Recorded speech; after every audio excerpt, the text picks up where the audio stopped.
आइए सुनते हैं अगला भाग। बाजार में पहुंचकर घीसू बोला, लकड़ी तो उसे जलाने भर को मिल गई है, क्यों माधव? माधव बोला, हाँ लकड़ी तो बहुत है, अब कफन चाहिए। चलो कोई हल्का सा कफन ले लें। हाँ और क्या, लाश उठते उठते रात हो जाएगी, रात को कफन कौन देखता है। कैसा बुरा रिवाज है कि जिसे जीते जी तन ढाकने को चीथड़ा भी न मिला, उसे मरने पर नया कफन चाहिए। कफन लाश के साथ जल ही तो जाता है, और क्या रखा रहता है। यही 5 रुपए पहले मिलते तो कुछ दवा दारू कर लेते। दोनों एक दूसरे की मन की बात ताड़ रहे थे। बाजार में इधर उधर घूमते रहे, कभी इसकी दुकान पर गए, कभी उस की दुकान पर। तरह तरह के कपड़े, रेशमी और सूती देखे, मगर कुछ जचा नहीं। यहाँ तक कि शाम हो गई। तब दोनों ने न जाने किस देवी प्रेरणा से एक मधुशाला के सामने जा पहुँचे और जैसे किसी पूर्व निश्चित व्यवस्था से अंदर चले गए। वहाँ जरा देर तक दोनों असमंजस में खड़े रहे। फिर घीसू ने गद्दी के सामने जाकर कहा, साहू जी एक बोतल हमें भी देना। इसके बाद कुछ चिखौना आया, तली हुई मछली आई और दोनों बरामदे में बैठकर शांतिपूर्वक पीने लगे। कई कुंजियां ताबड़तोड़ पीने के बाद दोनों सरूर में आ गए। घीसू बोला, कफन लगाने से क्या मिलता, आखिर जल ही तो जाता, कुछ बहू के साथ तो न जाता। माधव आसमान की तरफ देखकर बोला, मानो देवताओं को अपनी निष्पक्षता का साक्षी बना रहा हो। दुनिया का दस्तूर है, नहीं लोग बामनों को हजारों रुपए क्यों दे देते। कौन देखता है कि परलोक में मिलता है या नहीं।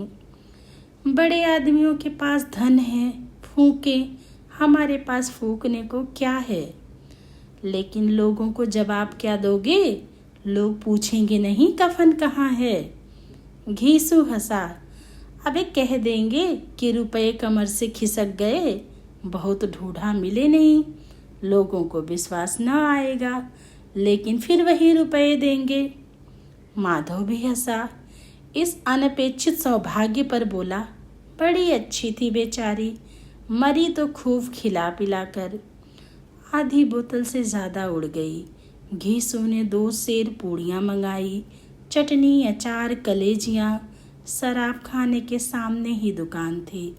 माधव लपक कर 2 पत्तलों में सारे सामान ले आया। पूरा 1.5 रुपया खर्च हो गया, सिर्फ थोड़े से पैसे बचे रहे।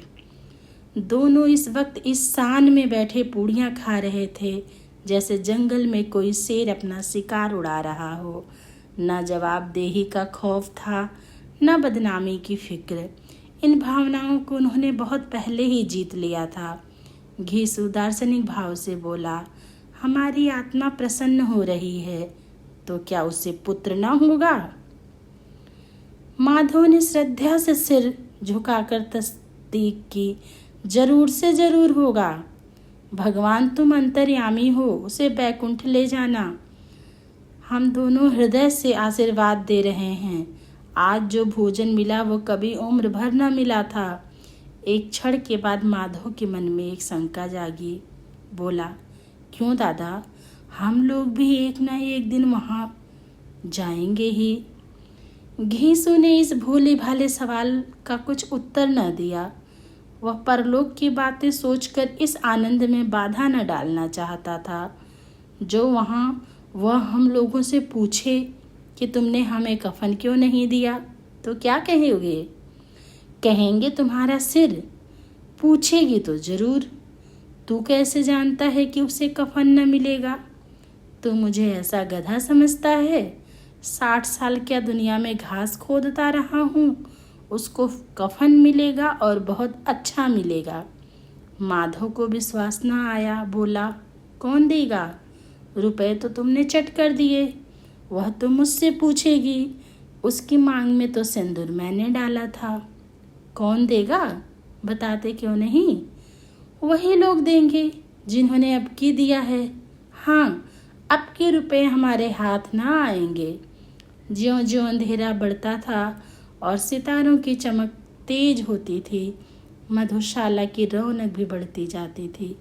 कोई गाता था, कोई डींग मारता, कोई अपने संगी के गले लिपटा जाता, कोई अपने दोस्त के मुंह में कुल्हड़ लगाए देता था।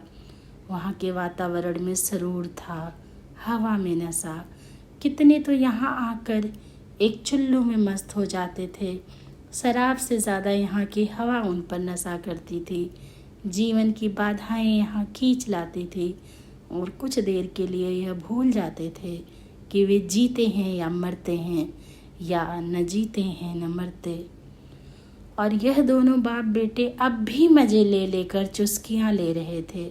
सबकी निगाहें इनकी ओर जमी हुई थीं।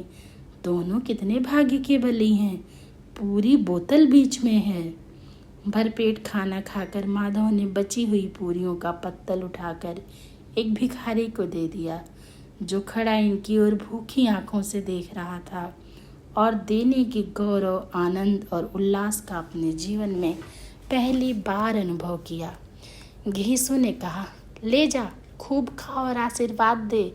जिसकी कमाई है वह तो मर गई, मगर तेरा आशीर्वाद उसे जरूर पहुँचेगा। रोए रोए से आशीर्वाद दो, बड़ी गाढ़ी कमाई के पैसे हैं। माधव ने फिर आसमान की तरफ देखा और कहा, वह बैकुंठ में जाएगी दादा, बैकुंठ की रानी बनेगी। घीसू खड़ा हो गया और जैसे उल्लास की लहरों में तैरता हुआ बोला, हाँ बेटा, बैकुंठ में जाएगी। किसी को सताया नहीं, किसी को दबाया नहीं। मरते मरते हमारे ज़िंदगी की सबसे बड़ी लालसा पूरी कर गई। वह न बैकुंठ जाएगी तो क्या यह मोटे मोटे लोग जाएंगे, जो गरीबों को दोनों हाथों से लूटते हैं और अपने पाप को धोने के लिए गंगा में नहाते हैं और मंदिरों में जल चढ़ाते हैं। श्रद्धालुता का यह रंग तुरंत ही बदल गया और स्थिरता नशे की खासियत है। दुख और निराशा का दौरा हुआ। माधव बोला, मगर दादा, बेचारी ने जिंदगी में बड़ा दुख भोगा, कितना दुख झेल कर मरी। वह आंखों पर हाथ रखकर रोने लगा, चीखें मार मार कर। घीसू ने समझाया, क्यों रोता है बेटा, खुश हो कि वह माया जाल से मुक्त हो गई, जंजाल से छूट गई। बड़ी भाग्यवान थी जो इतनी जल्द मोह माया के बंधन तोड़ दिए। और दोनों खड़े होकर गाने लगे, ठगनी क्यों नैना झमकावे ठगनी। पियक्कड़ों की आँख इनकी ओर लगी हुई थी और यह दोनों अपने दिल में मस्त गाए जाते थे। फिर दोनों नाचने लगे, उछले भी, कूदे भी, गिरे भी, मटके भी, भाव भी बनाए, अभिनय भी किए और आखिर नशे में मदमस्त होकर वहीं गिर पड़े।